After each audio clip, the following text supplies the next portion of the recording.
Hello everybody, let's prepare this absolutely delicious chocolate cake together. It was so moist and so velvety and so enjoyable, and it's really a piece of cake to make it. And did I mention that the cake is healthy? So let's get started. Your first step will be to gather all necessary ingredients, measure them out, and set them on the counter right in front of you.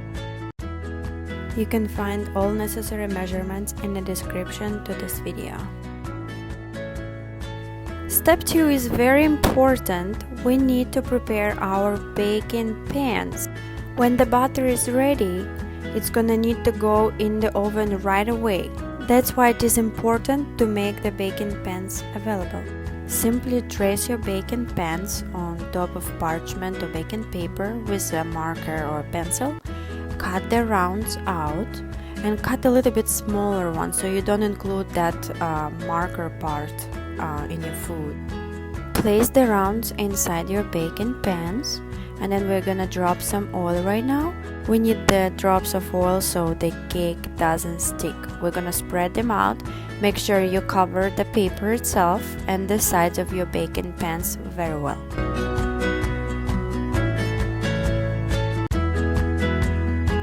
The oven, make it hot. Okay, now it's time to make the batter. First, we are gonna take our flax meal and add some water. I'm not using any eggs in this recipe, and flax meal and water is a good substitute for eggs in baking. Now we're gonna collect all our dry ingredients in one bowl. First goes the flour and then salt. The next step is very important. We need to take a sieve and put it over the bowl. Add your cocoa powder and then baking soda and baking powder. We need to sieve these ingredients through the sieve to make them very fine because they tend to be lumpy, and then if you don't sieve it, your batter will have those lumps of baking soda, baking powder, which are not yummy at all. So please don't skip this step and sieve your dries. I didn't sieve the flour, I usually do. A sifted flour contributes to fluffier texture of the cake. I didn't sift it because it's a wholemeal flour I'm using in this cake, and you can't sift it because it has bigger grain. Mix them gently, it doesn't have to be perfect, just to combine them a little bit and set aside. Take a different bowl and combine your liquid ingredients in it.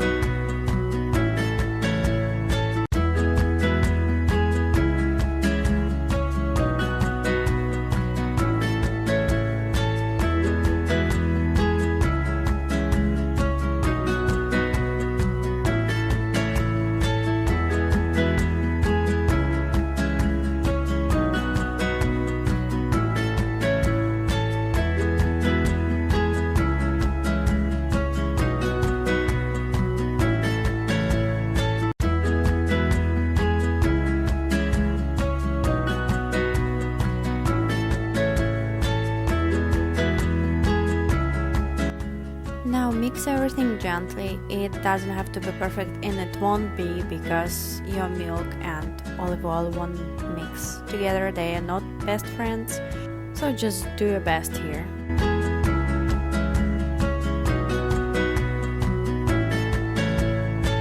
Alright, it's time to add our dries to our wets, so add a half of dry ingredient first and try to mix them with wet ingredients. It's not the easiest task, but try to do your best, and you can use also a whisk to break those lumps up.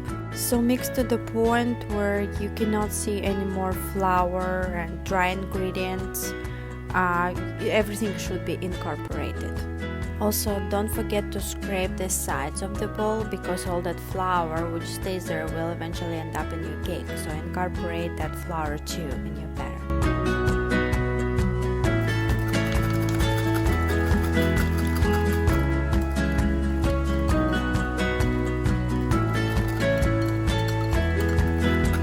When you're happy with your whisking mixing, add the rest of dry ingredients to the mixture and do just the same thing.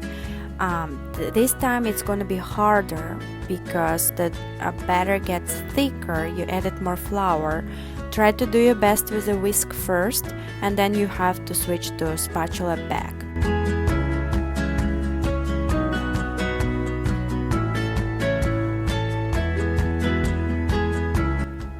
When you switch to spatula, try to fold the batter.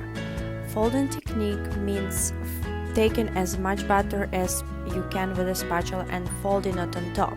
You have to go through the bottom of the bowl every time. So start in the middle, go through the bottom and fold. Don't forget to scrape the sides because there is a lot of flour there. Batter won't come out 100% smooth. You will have these tiny grains because we use a whole milk flour. Just keep folding until you're happy with the consistency of your batter. When you're done mixing, add 1 cup of boiling water to your batter. Not warm, not hot, boiling. And start mixing right away. Don't go vigorously mixing because you're gonna spill everything and the water is boiling. So be very careful. Mix gently but start mixing right away. It's very important. In the end, you should get a very silky consistency batter. It's gonna be nice and smooth. And just keep folding like we did previously.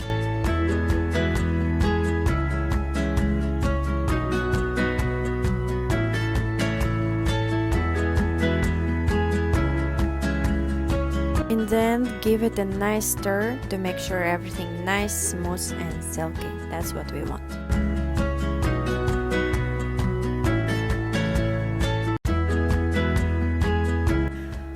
Whew, so much mixing. Okay, our next step will be to divide the batter between those 2 pans we prepared before.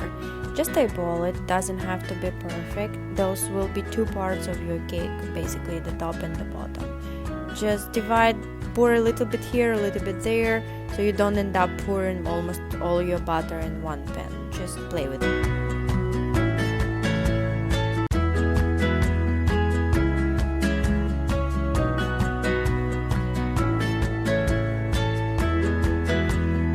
Okay, when you're done, send these babies into the oven and please set that timer.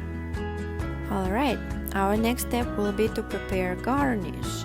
I decided to use roasted almonds for my garnish. What I do, I just chop them up roughly on the cutting board, just a few handfuls, and then I roast them right after my cakes come out.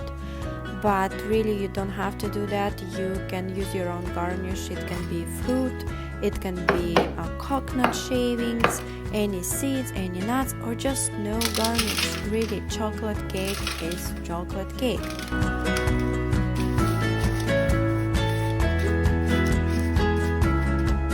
So when your cakes are done, remove them from the oven on a cooling rack.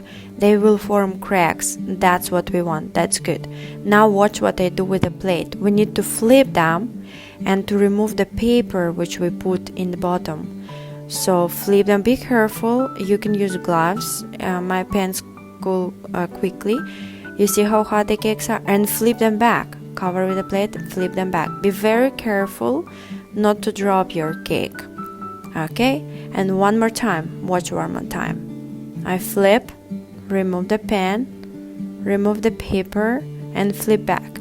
Cakes are very soft, so we cannot cool them on the rack, so I cool them on plate. And while your cakes are cooling, we're gonna make a healthy ganache. Making ganache is a very straightforward thing. Just place all your ingredients into a food processor or next to it, and then process them. You can find the list of ingredients in the description to this video, or just here on the screen I left the amounts for you too. It's very straightforward, just follow the video.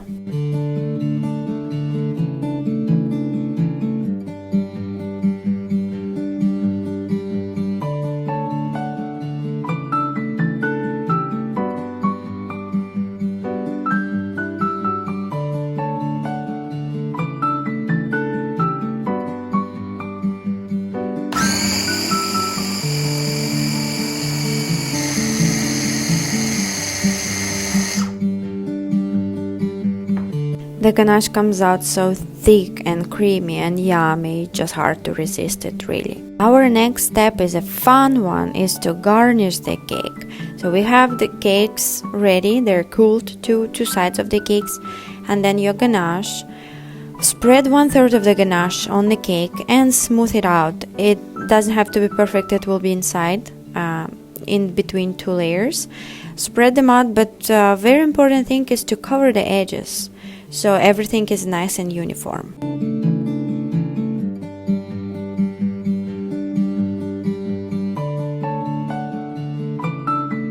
When done, flip the other part of the cake on top. I flip it like that, watch carefully on my hand, and just put it right on a cake. It's gonna be upside down, but what do we care, right? We're gonna cover it with that amazing ganache, and it actually looks nice like that. I really prefer it this way.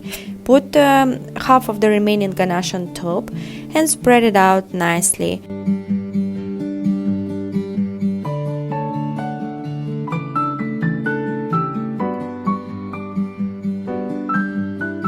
Then use the rest of the ganache to cover the sides. It's actually a very easy job since the ganache is so thick and smooth and nice. It's really a pleasure to work with it.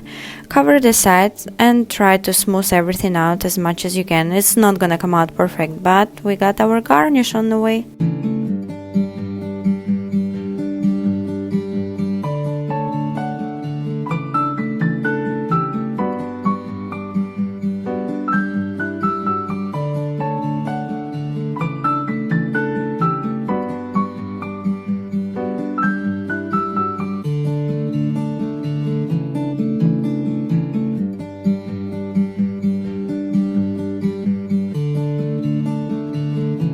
Okay, and the last part is to garnish our cake with a garnish of your choice. I want to thank you for watching, and if you have any questions, please drop them down below and I will definitely get back to you. And if you find this video helpful, please like it, subscribe to my channel, and maybe share this video with your friend. And I guess I should probably stop talking right now because the best part is coming up.